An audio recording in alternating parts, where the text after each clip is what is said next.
Rebonjour à tous, donc nous revoici pour la correction du devoir de maths numéro 1, deuxième partie. Dans une première partie, on avait donc une pièce où on avait calculé sa surface qui était donc de 32 mètres carrés. Dans la deuxième partie, tu vas voir trois questions. La question 2 qui aura pour but de calculer cette aire majorée de 10%. Majorée, ça veut dire qu'on va augmenter de 10% la surface, parce qu'on sait très bien que quand on pose du carrelage, on a beaucoup de chutes. Ça, on l'a vu en cours, on l'a vu ensemble. Donc, la difficulté, c'est la question numéro 2.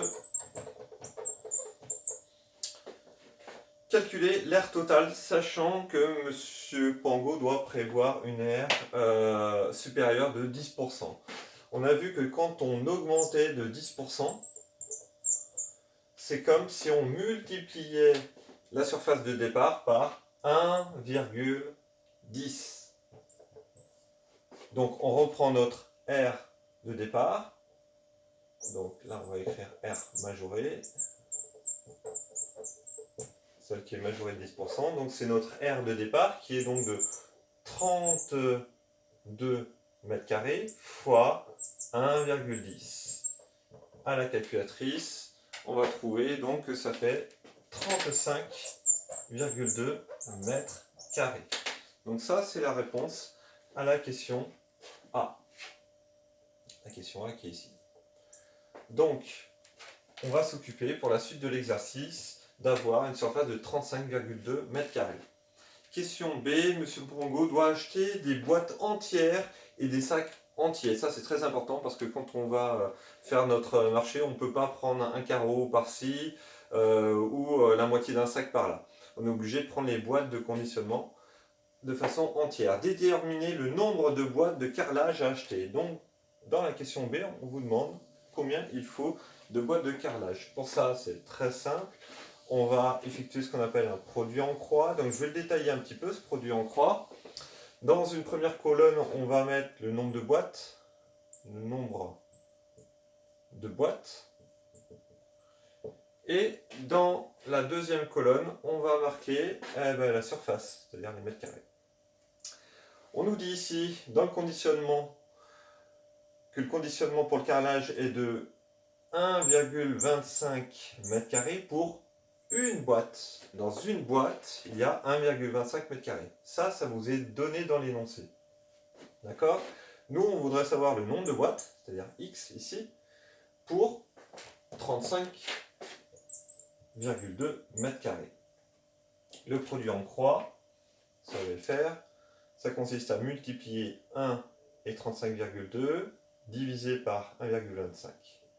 D'accord? On va le faire comme ça.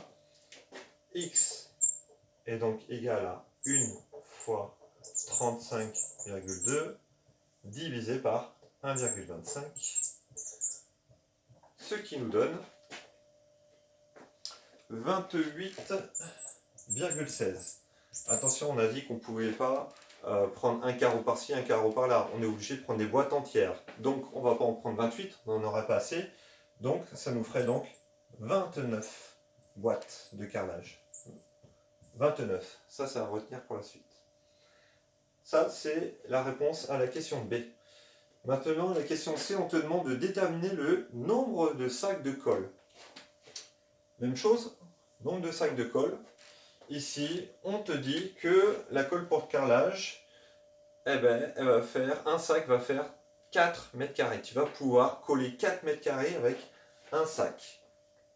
Même procédé, je vais le faire de façon un peu plus simplifiée. Donc, pour un sac, tu vas avoir 4 mètres carrés. On recherche combien il nous faut de sacs pour toujours la même surface, 35,2. Ce qui nous donne, si on pose le calcul, 1 fois 35,2 divisé par 4. Et ça va nous donner donc 8,8 sacs.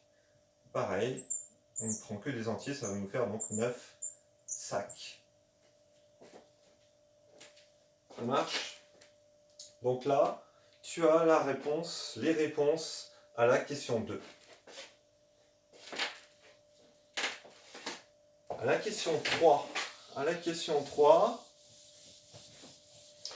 il est demandé de déterminer le périmètre de la salle pour déterminer le nombre de plaintes. Je rappelle que quand on fait du carrelage, on met à la verticale sur le mur une plainte pour protéger le mur. Ça, on l'avait vu en cours également. Déterminer le périmètre de la pièce afin de calculer la longueur de plainte nécessaire. On précise qu'il n'y a pas de plainte sur la porte. Arrondir à 10-2. Ah, alors, question 3A. On veut le périmètre. Je rappelle qu'un périmètre, c'est un contour. C'est-à-dire que si on part de A, ici, on a ici 4 mètres. Cette longueur-là qu'on ne connaît pas encore, CD 3 mètres. Ensuite, ici, on a 5 mètres. Là, on a une porte, donc il ne faudra pas le compter. 1 mètre ici et 5 mètres là. On va l'écrire. Périmètre. Alors, on a donc 4, plus, là je vais marquer BC, on calculera après, plus 3, plus 5, plus 1 mètre qui correspond à ce mètre-là qui est du mur, parce qu'ici c'est une porte. Voilà. Et on termine avec 5 mètres au bout. On va simplifier. 4 plus 3, ça fait 7. Plus 5, 12. Plus 1, 13. Plus 5, 18. 18 plus BC qu'on n'oublie pas.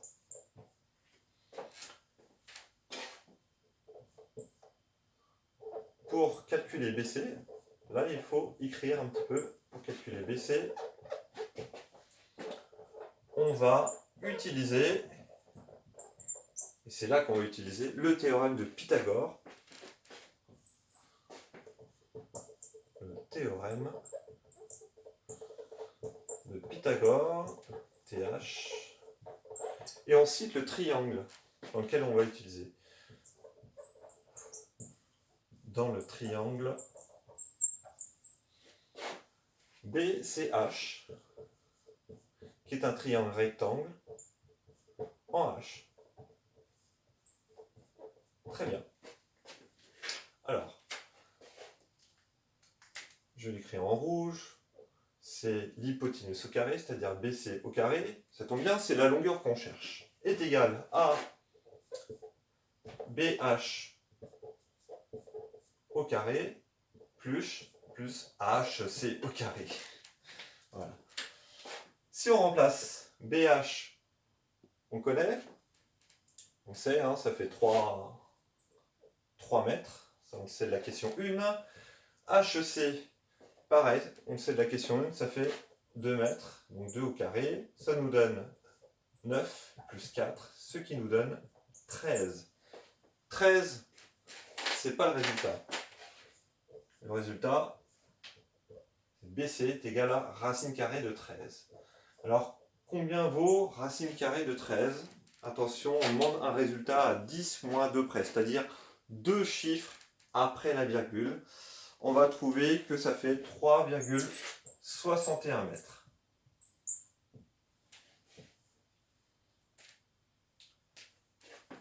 Alors, le périmètre, on peut finir notre calcul.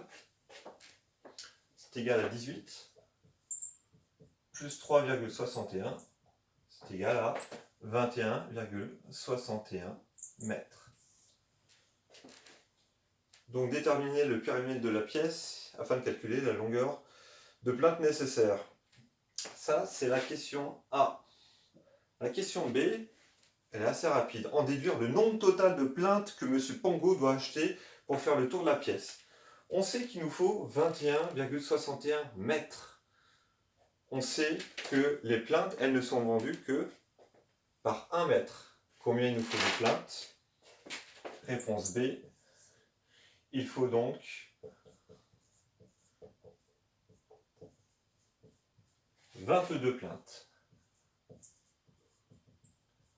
On est d'accord que si on prend 21, il va nous manquer justement 61 cm. Donc c'est bien 22 plaintes qu'il nous faut.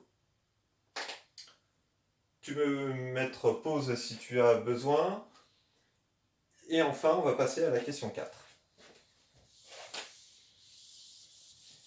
Alors, la question 4 va résumer un petit peu tout ça, sachant que notre but, c'est de refaire le carrelage avec les plaintes, donc au niveau de cette pièce.